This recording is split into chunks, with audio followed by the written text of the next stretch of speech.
الحمد لله نحمده ونستعينه ونستغفره ونؤمن به ونتوكل عليه ونعوذ بالله من شرور أنفسنا ومن سيئات أعمالنا من يهده الله فلا مضل له ومن يضلله فلا هادي له وأشهد أن لا إله إلا الله وحده لا شريك له وأشهد أن سيدنا وسندنا ونبينا وشفيعنا وهادينا ومرشدنا ومولانا محمدا عبده ورسوله أما بعد فأعوذ بالله من الشيطان الرجيم بسم الله الرحمن الرحيم واذكر في الكتاب إبراهيم إنه كان صديقا نبيا إذ قال لأبيه يا أبت لم تعبد ما لا يسمع ولا يبصر ولا يغني عنك شيئا صدق الله وصدق رسوله النبي الكريم ونحن على ذلك لمن الشاهدين والشاكرين والحمد لله رب العالمين.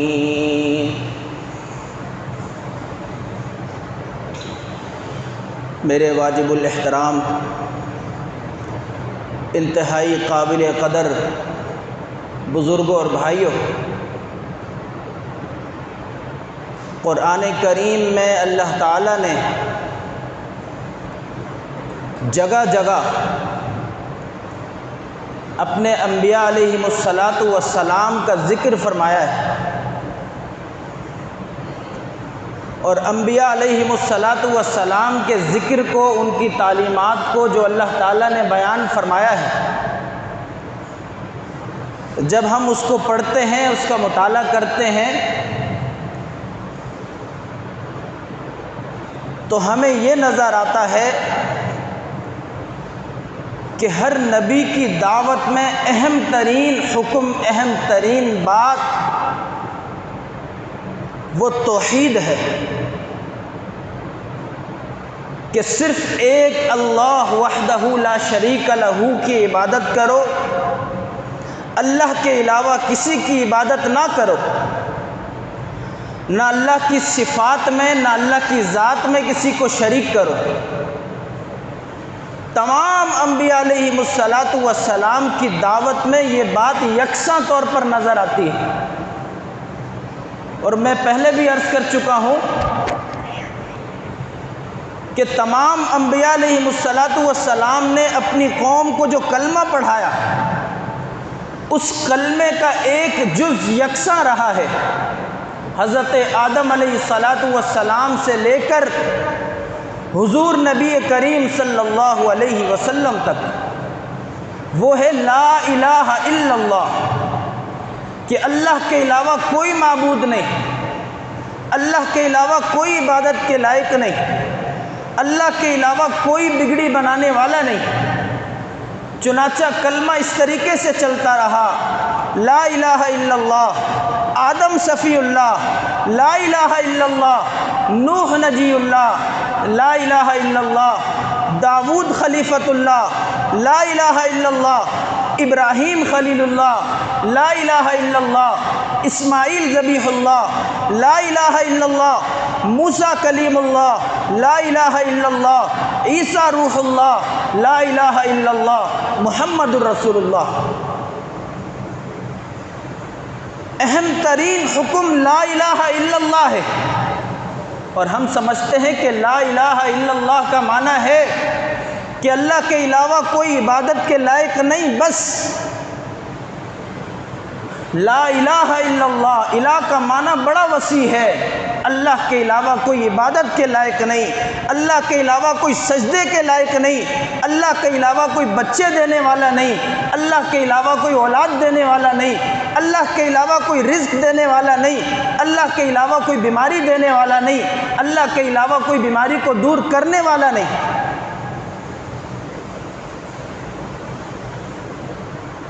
ہم کبھی چاول کھا لیتے ہیں، بریانی کھا لیتے ہیں، پیٹ میں درد ہوتا ہے تو ہماری زبان سے نکلتا ہے رات کو میں نے چاول کھائے تھے، رات کو میں نے دودھ پی لیا تھا، اس لیے میرے پیٹ میں درد ہے۔ یہ بھی توحید کے خلاف ہے۔ انسان علاج کروائے، سنت سمجھ کے علاج کروائے، دوا کے اندر شفا اللہ تعالیٰ نے رکھی ہے، عقیدہ یہ ہونا چاہیے۔ تو میں عرض یہ کر رہا تھا کہ توحید ایک ایسا حکم ہے جو حضرت آدم علیہ السلام سے چلتا چلا آ رہا ہے، اور اتنا اہم ترین حکم ہے۔ اللہ تعالیٰ فرماتے ہیں ان اللہ لا یغفر ان یشرک بہ ویغفر ما دون ذلک لمن یشاء۔ اللہ تعالیٰ فرماتے ہیں کہ اللہ تعالیٰ شرک کے علاوہ سارے گناہ جس کے لیے چاہیں گے معاف کر دیں گے، لیکن شرک کو کبھی معاف نہیں فرمائیں گے۔ ہم یہ سمجھتے ہیں کہ مشرک وہ ہوتا ہے جو بتوں کے سامنے اپنی پیشانی رگڑتا ہے، اللہ کو سرے سے مانتا ہی نہیں ہے۔ ایسا نہیں ہے، مشرکین بھی اللہ کو مانتے تھے، لیکن اللہ تعالیٰ کے ساتھ کسی کو شریک کرتے تھے۔ اگر وہ اللہ تعالیٰ کو نہ مانتے ہوتے تو بیت اللہ کے اندر 360 بت رکھے ہوئے تھے، بڑے بڑے بت تھے، ان کے نام کی وہ تسبیحاں پڑھا کرتے تھے، تسبیحات پڑھتے تھے، ان سے مدد مانگتے تھے، کشتی ڈوبنے لگتی تھی، حبل کے نعرے لگایا کرتے تھے، لیکن بیت اللہ کو بیت اللہ ہی کہا کرتے تھے۔ کہیں یہ نہیں آتا کہ بیت اللہ کو بیت الحبل کہتے ہوں کہ یہ حبل کا گھر ہے، یہ فلاں بت کا گھر ہے، یہ فلاں بت کا گھر ہے، یہ بتوں کا گھر ہے۔ نہیں، بیت اللہ کو بیت اللہ ہی کہتے تھے کہ یہ اللہ کا گھر ہے، حالانکہ بیت اللہ کے اندر ان کے بت رکھے ہوئے تھے۔ لیکن اللہ تعالیٰ کو ماننے کے باوجود اللہ تعالیٰ کے عذاب کے مستحق ٹھہرے، اس وجہ سے کہ انہوں نے اللہ تعالیٰ کے ساتھ ان بتوں کو شریک ٹھہرا رکھا تھا۔ تقریباً آج سے کم و بیش 4000 سال پہلے ایک بادشاہ تھا جس کا نام نمرود تھا۔ روایات میں آتا ہے 4 بادشاہ ایسے اللہ تعالیٰ نے بھیجے ہیں جن کو اللہ تعالیٰ نے پوری کائنات پر حکومت عطا فرمائی، جن میں سے 2 مسلمان تھے، 2 کافر تھے۔ جو 2 مسلمان بادشاہ تھے ان میں سے ایک حضرت سلیمان علیہ السلام، جن کو اللہ تعالیٰ نے پوری روئے زمین پر بادشاہت عطا فرمائی تھی۔ دوسرے مسلمان بادشاہ ذوالقرنین ہیں، جن کا قرآن کریم میں ذکر موجود ہے۔ اور 2 بادشاہ ایسے تھے جو کافر تھے، جو اللہ تعالیٰ کے نافرمان تھے۔ ان میں سے ایک نمرود تھا، دوسرا بخت نصر تھا۔ یہ 4 وہ بادشاہ ہیں جن کو اللہ تعالیٰ نے پوری کائنات پر حکومت عطا فرمائی۔ چنانچہ تقریباً 4000 سال پہلے نمرود کی بادشاہت تھی، اور نمرود کو روایات میں آتا ہے 400 سال سے بھی زیادہ اللہ تعالیٰ نے پوری کائنات پر حکومت عطا فرمائی۔ اپنی حکومت کی وجہ سے وہ اللہ کو بھول گیا، اپنی آخرت کو بھول گیا۔ آج بھی ہم دیکھتے ہیں، حالانکہ اس وقت دنیا کے اندر سینکڑوں ممالک موجود ہیں، کسی کو چھوٹے سے ملک کی حکومت تو کیا وزارت مل جاتی ہے، وہ اپنی آخرت کو فراموش کر جاتا ہے، مرنا بھول جاتا ہے، قبر کو بھول جاتا ہے، گویا کہ وہ فرعون بن جاتا ہے۔ تو جس کو ساری کائنات پر 400 سال تک حکومت ملی ہوئی تھی، اس نے تو فرعون بننا ہی تھا۔ چنانچہ وہ اپنی خدائی کا دعویٰ کرتا ہے، اور اس کے دور میں روایات میں آتا ہے شرک کی ہر طرح کی قسمیں موجود تھی۔ کوئی سورج کی پرستش کر رہا ہے، کوئی چاند کی پرستش کر رہا ہے، کوئی ستاروں کے سامنے جھکا ہوا ہے، کوئی بتوں کے سامنے اپنی پیشانی رگڑ رہا ہے، اور کوئی نمرود کو اپنا خدا بنائے بیٹھا ہے۔ نمرود کا جو حلقہ تھا، جو اس کی مجلس شورا تھی، اس میں بڑے بڑے نجومی موجود تھے۔ نمرود نے خواب دیکھا کہ ایک ستارہ طلوع ہوا ہے، اور اس ستارے کی روشنی ساری کائنات میں پھیل چکی ہے۔ اس ستارے کی روشنی ایسے پھیلی ہے کہ اس ستارے کی روشنی کے پھیلنے کی وجہ سے باقی سارے ستارے نظر آنا بند ہو گئے، باقی سارے کے سارے ستارے غائب ہو گئے، بے نور ہو گئے۔ اس نے اپنے نجومیوں کے سامنے اپنا یہ خواب رکھا، تو نجومیوں نے اس کو تعبیر بتائی کہ اس کی تعبیر یہ ہے کہ ایک بچہ عنقریب پیدا ہونے والا ہے جو تمہاری خدائی کا خاتمہ کر دے گا، تمہاری بادشاہت کا نام و نشان مٹا کر کے رکھ دے گا۔ بادشاہ نے نجومیوں سے پوچھا کہ اس کے آنے کا وقت کیا ہے، انہوں نے وقت بتایا۔ بادشاہ نے حکم دے دیا، نمرود نے جتنے بھی بچے موجود ہیں سب کے سب قتل کر دیے جائیں۔ سارے کے سارے بچے قتل کر دیے جاتے ہیں۔ پھر نجومیوں سے پوچھتا ہے کہ اس بچے کے بارے میں خبر دو۔ ایک بڑے نجومی نے کہا کہ فلاں رات کو وہ بچہ اپنے باپ کی پشت سے اپنی ماں کے شکم میں آئے گا۔ یہ سنتے ہی نمرود نے حکم دے دیا کہ فلاں رات کو سخت پہرا ہونا چاہیے پورے شہر میں، مردوں کو الگ رکھا جائے، عورتوں کو الگ رکھا جائے، کوئی قربت نہیں ہونی چاہیے۔ چنانچہ سخت پہرا دیا گیا، ایک بڑے میدان میں سخت سیکیورٹی میں مردوں کو رکھا گیا، خواتین کو الگ رکھا گیا کہ جس بچے نے پیدا ہونا ہے، میری حکومت کو ختم کرنا ہے، سرے سے وہ پیدا ہی نہ ہو۔ لیکن جو اللہ تعالیٰ کو منظور ہوتا ہے وہ ہو کر کے ہی رہتا ہے۔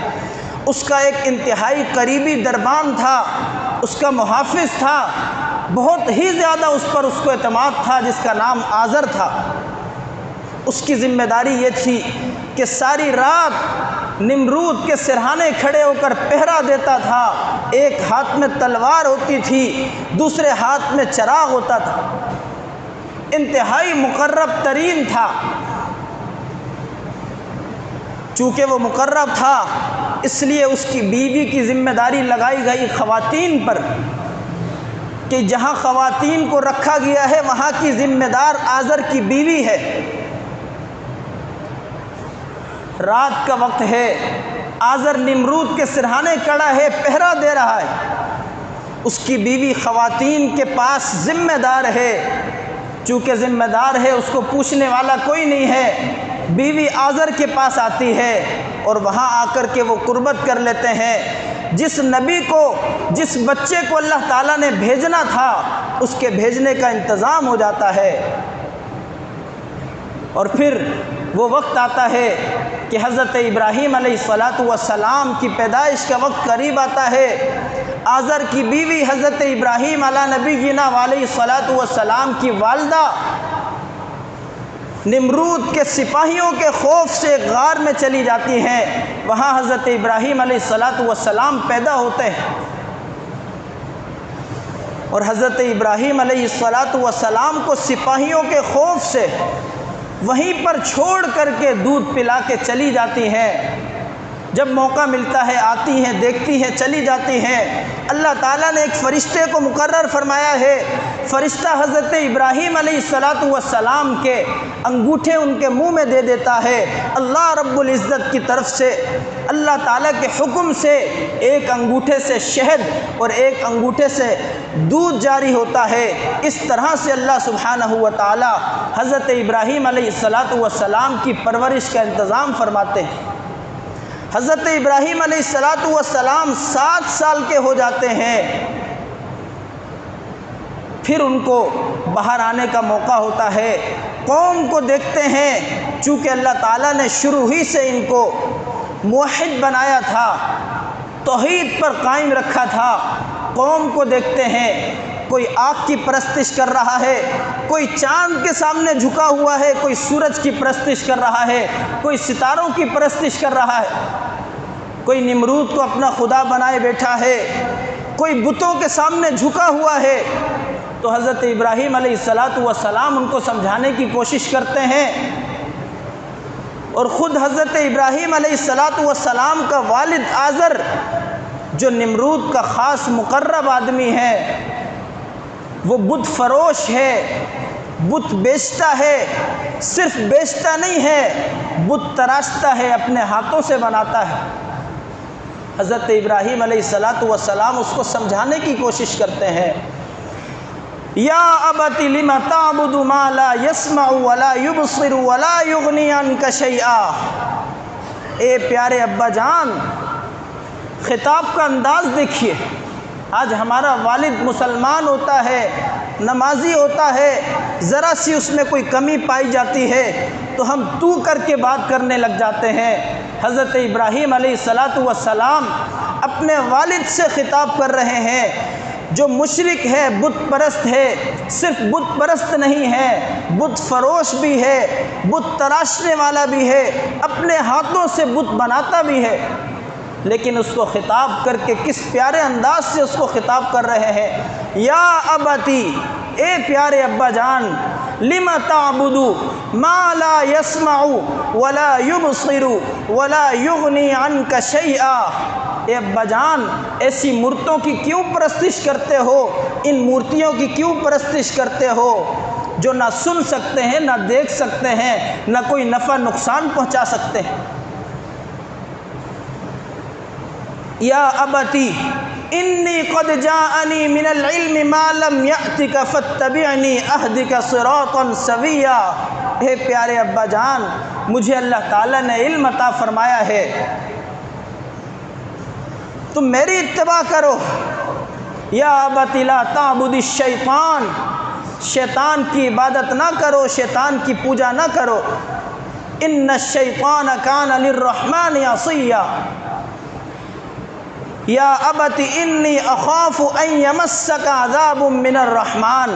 اے پیارے ابا جان، چار دفعہ اپنے والد کو پیارے ابا جان، پیارے ابا جان، پیارے ابا جان کہہ کر پکارتے ہیں، سمجھانے کی کوشش کرتے ہیں کہ مجھے خوف ہے بتوں کی پوجا کرنے کی وجہ سے کہیں اللہ تعالیٰ کا عذاب نہ نازل ہو جائے، کہیں اللہ تعالیٰ کی بنائی ہوئی دوزخ کے ایندھن نہ بن جائیں آپ۔ لیکن اس کے جواب میں والد نے ایک دفعہ بھی یا بنیہ نہیں کہا، بلکہ والد کا جواب بھی اللہ تعالیٰ نے قرآن کریم میں نقل فرمایا ہے، قال اراغب انت عن آلہتی یا ابراہیم۔ اے ابراہیم، کیا تم ہمارے معبودوں سے بے رخی کرتے ہو، بیزاری کا اظہار کرتے ہو؟ لئن لم تنتہی لأرجمنک وہجرنی ملیا۔ یہ والد کہہ رہے ہیں حضرت ابراہیم علیہ السلام کو جواب میں، لئن لم تنتہی، اگر تم ہمیں بتوں کی عبادت سے، بتوں کے سامنے جھکنے سے روکنے سے باز نہیں آؤ گے تو میں پتھر مار مار کے تمہیں قتل کر دوں گا، سنسار کر دوں گا۔ وہجرنی ملیا، ہمیشہ ہمیشہ کے لیے ہمارے گھر سے نکل جاؤ۔ اتنی سخت بات کی، اس کے جواب میں بھی حضرت ابراہیم علیہ السلام کا لہجہ اور انداز نہیں بدلا، کیونکہ والد تھے، والد کا اکرام پھر بھی کر رہے ہیں۔ جواب دیا سلام علیک ساستغفر لک ربی، آپ پر اللہ تعالیٰ کی سلامتی ہو، میں آپ کے لیے استغفار کروں گا۔ یہ نبیوں کی شان ہے۔ میں پہلے بھی عرض کر چکا ہوں، قرآن کریم کوئی قصے اور کہانی کی کتاب نہیں ہے۔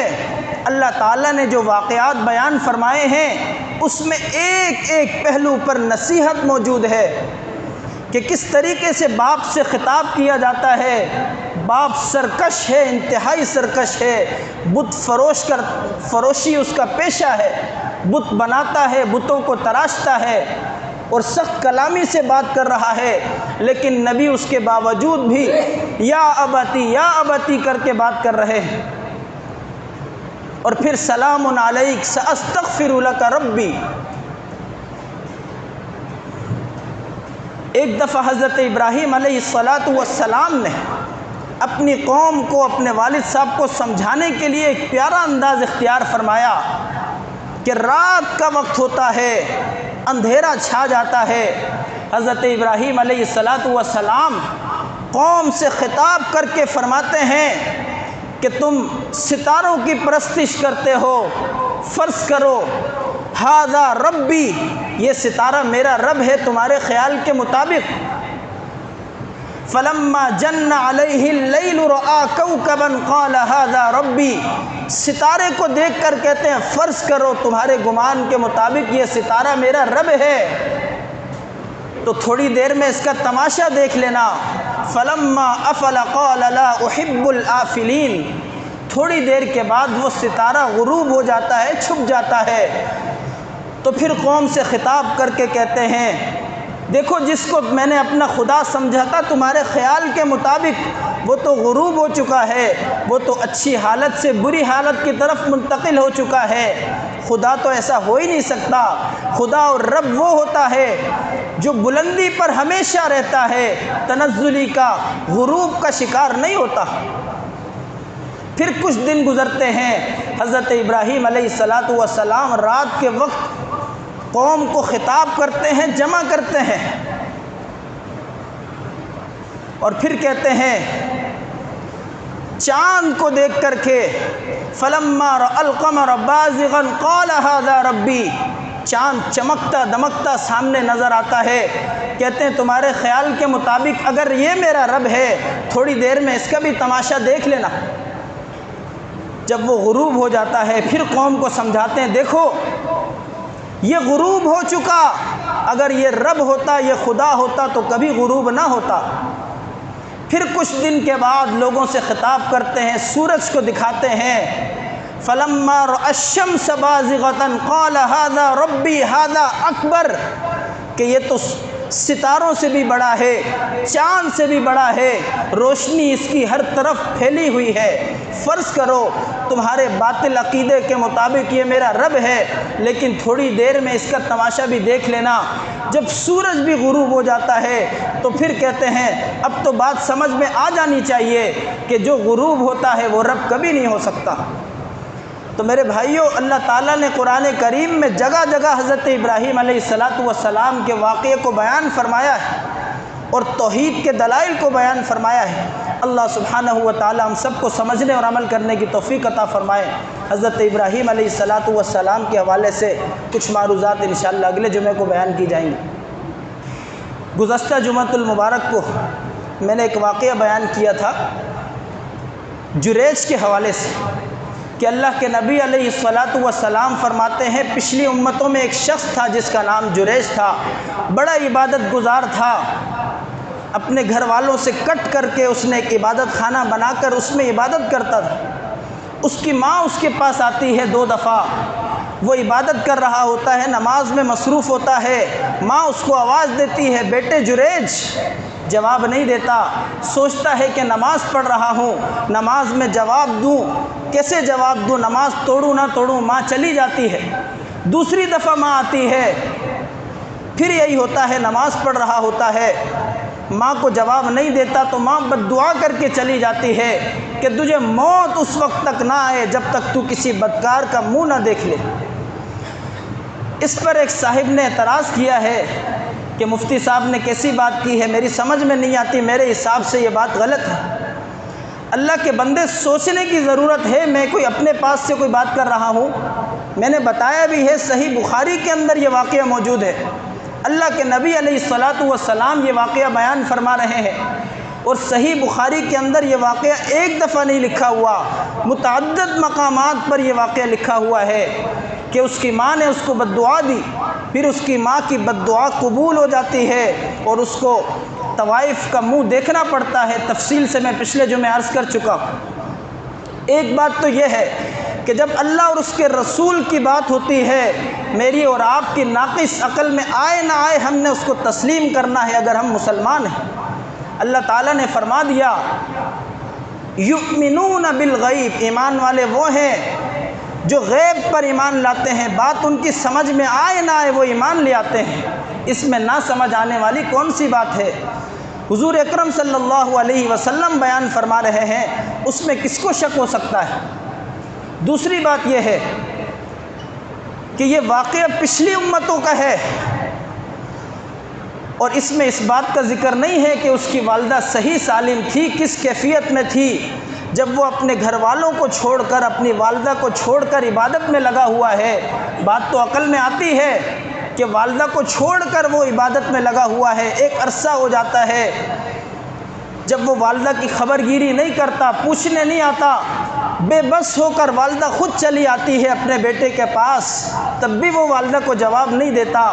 والدہ کی منہ سے بد دعا کا نکلنا کوئی بعید تو نہیں ہے۔